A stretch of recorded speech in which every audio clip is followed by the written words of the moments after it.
Assalamualaikum warahmatullahi wabarakatuh. Perkenalkan, nama saya Sri Diana. Saya dari kelompok 6. Di sini saya selaku moderator. Kami akan menjelaskan materi mengenai regresi dan kolerasi. Untuk penjelasannya akan dijelaskan oleh beberapa rekan saya. Untuk pengertian dan kegunaan regresi akan dijelaskan oleh Fadia. Untuk macam-macam regresi akan dijelaskan oleh Astrid Aurora.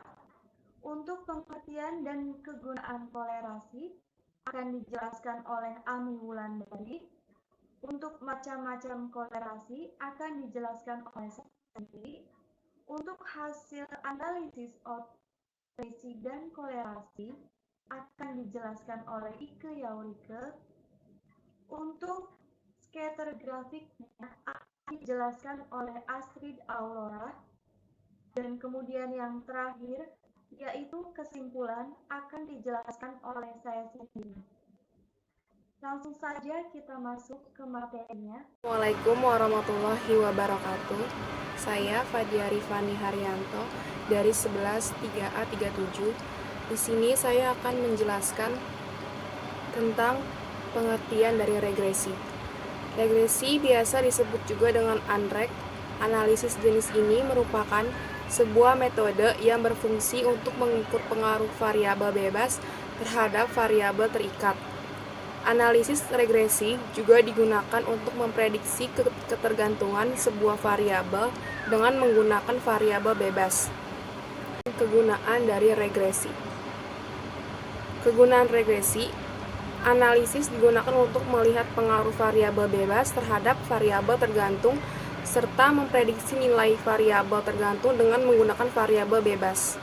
Dalam analisis regresi variabel bebas, berfungsi untuk menerangkan atau explanatory, sedangkan variabel tergantung berfungsi sebagai yang diterangkan dengan explained. Dalam analisis regresi, data harus berskala interval atau rasio. Perkenalkan, nama saya Astrid Aurora Margareta. Di sini saya ingin menjelaskan beberapa macam analisis regresi. Yang pertama ada regresi linear sederhana. Hubungan antara dua variabel yaitu variabel X dan Y. Kedua variabel datanya kuantitatif. Misal berat badan seseorang dipengaruhi tinggi badannya. Yang kedua ada regresi linear berganda. Hubungan antara variabel Y dengan dua atau lebih variabel X. Semua variabel datanya kuantitatif. Misalnya produksi padi dipengaruhi oleh jenis pupuk, suhu, lamanya penyiraman, dan lain-lain. Yang ketiga, ada regresi non-linear. Hubungan antara variabel Y dan X yang tidak linear. Tidak linear maksudnya laju perubahan Y akibat laju perubahan X tidak konstan untuk nilai-nilai X tertentu. Contoh, regresi kuadratik kubik. Misalnya, produksi padi akan meningkat saat diberi pupuk taraf terendah ke sedang, tapi kalau diberi dengan taraf tinggi malah produksinya menurun. Yang keempat ada regresi Dummy. Hubungan antara variabel Y dan variabel X. Misal melihat pengaruh kemasan terhadap harga jual makanan, kita coding 1 jika kemasan menarik dan 0 jika kemasan tidak menarik. 1 dan 0 adalah variabel Dummy. Yang kelima ada regresi logistik. Hubungan antara variabel Y datanya kualitatif dan variabel X data kuantitatif. Misal, ingin diketahui apakah konsumen akan membeli makanan di rumah, berdasarkan penilaian konsumen terhadap lokasi, pelayanan, dan pendapatan. Dalam kasus ini hanya ada dua kemungkinan respon konsumen, yaitu konsumen membeli dan tidak membeli.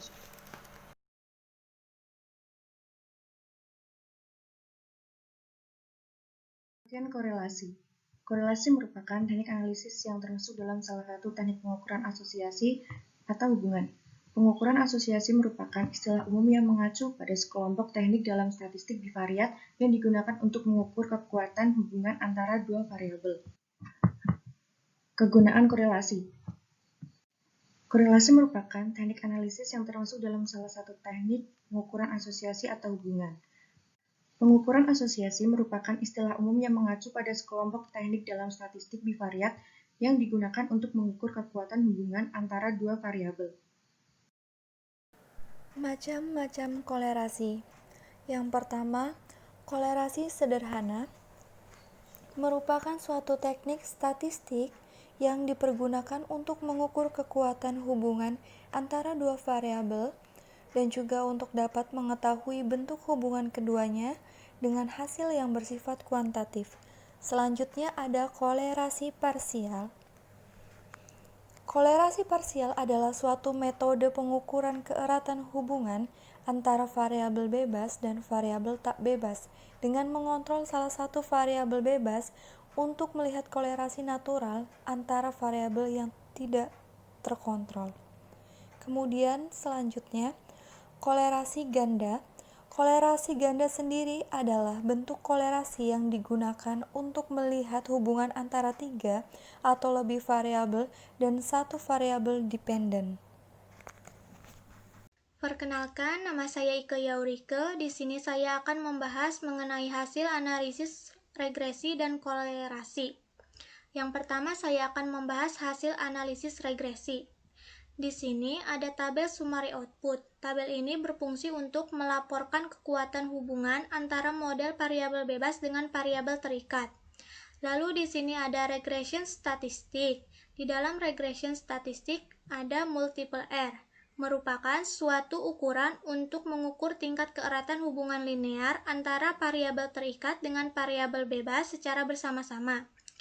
Nilai dari multiple R adalah 0,955.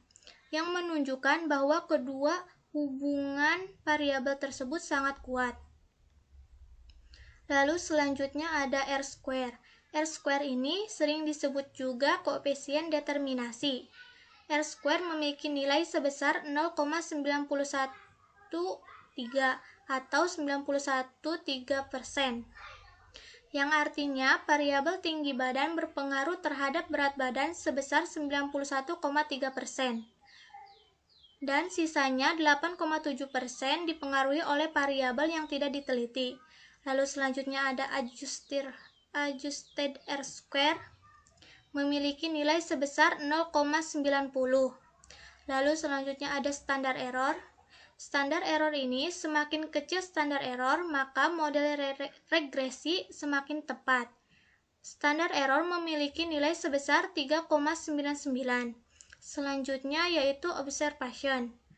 Observation memiliki nilai sebanyak 15. Mengapa 15? Karena data yang diteliti oleh kelompok kami sebanyak 15 data. Lalu selanjutnya adalah tabel ANOVA. Tabel ANOVA ini digunakan untuk mengetes tingkat kebenaran atau signifikan model hasil regresi secara keseluruhan.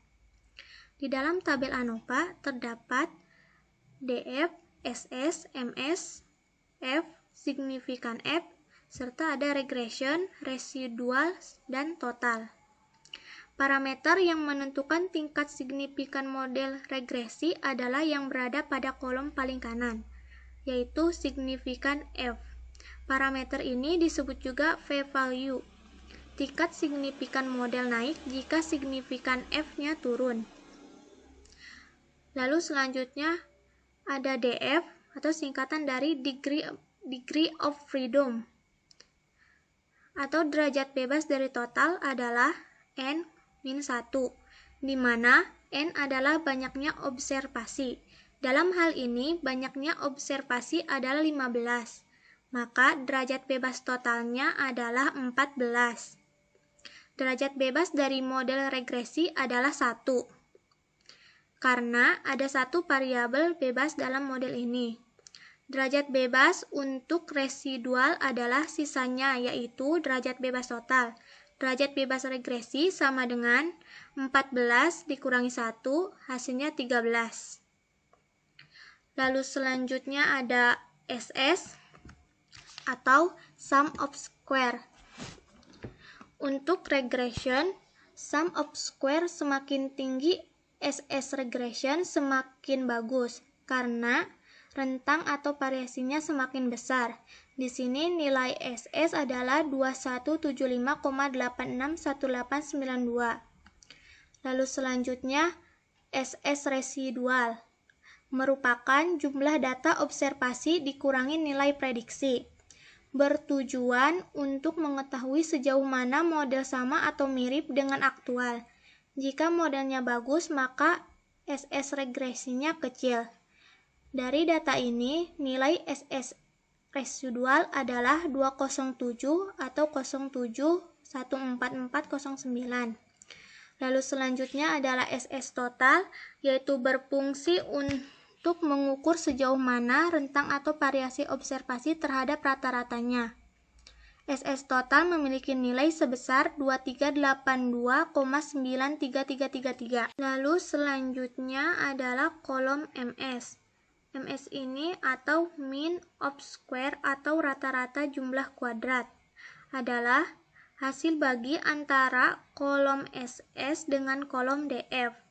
Berdasarkan data ini, besarnya MS adalah regresi dan residual berturut-turut adalah 2175,86 dan residualnya 15,92857238.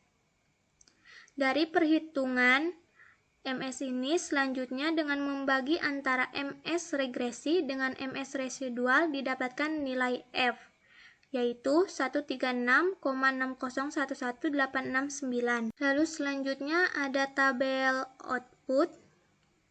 Dalam uji parsial digunakan uji T, yaitu membandingkan antara T hitung atau T stat dengan T tabel. Jika T hitung lebih besar dari T tabel pada taraf nyata tertentu, maka dapat disimpulkan variabel tersebut berpengaruh secara signifikan. T hitung ditampilkan pada kolom 4, yang merupakan hasil bagi antara kolom 2 koefisien dengan kolom 3 standar error. Untuk mencari T tabel, kita harus mengetahui dulu jumlah variabel penelitian dan jumlah observasi atau data. Signifikan menggunakan dua sisi, di sini menggunakan taraf signifikan 5%. Pengujian dua sisi, dengan begitu nilai signifikannya 0,025.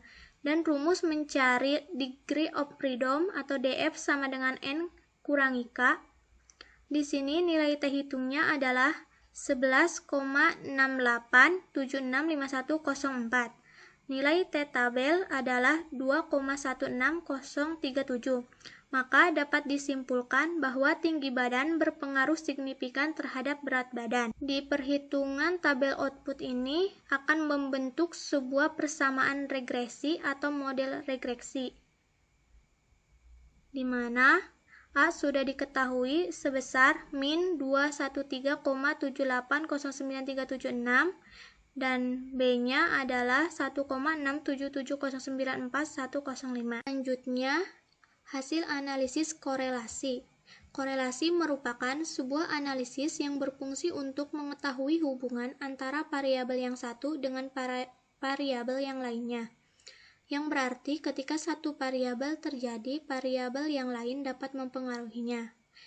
Dari data yang sudah dihitung, maka dapat disimpulkan bahwa korelasi antara tinggi badan dan berat badan memiliki hubungan yang sangat kuat, yaitu 0,955563,862. Pada hasil korelasi tersebut memiliki hasil positif. Hal itu disebut korelasi positif karena variabel tinggi badan dan berat badan berjalan searah. Korelasi positif terjadi jika antara dua variabel berjalan searah, yang berarti jika variabel X mengalami kenaikan, maka variabel Y mengalami penaikan juga. Scatter dari kedua variabel. Scatter di samping menunjukkan bahwa semakin tinggi badan X, maka semakin berat badan Y, cenderung mengalami kenaikan. Kedua variabel tersebut memiliki hubungan yang signifikan. Kesimpulan dari proyek yang telah kami buat adalah analisis regresi menunjukkan bahwa kedua variabel saling mempengaruhi, di mana variabel tinggi badan mempengaruhi berat badan dengan koefisien determinasi sebesar 91,3%. Berdasarkan analisis regresi juga didapatkan model seperti pada slide. Kemudian untuk analisis kolerasi Diketahui kedua variabel memiliki hubungan kolerasi positif sebesar 0,95. Hubungan antara kedua variabel tersebut tergolong ke dalam kategori sangat kuat. Mungkin itu saja yang dapat kami sampaikan. Kurang dan lebihnya mohon maaf. Wassalamualaikum warahmatullahi wabarakatuh.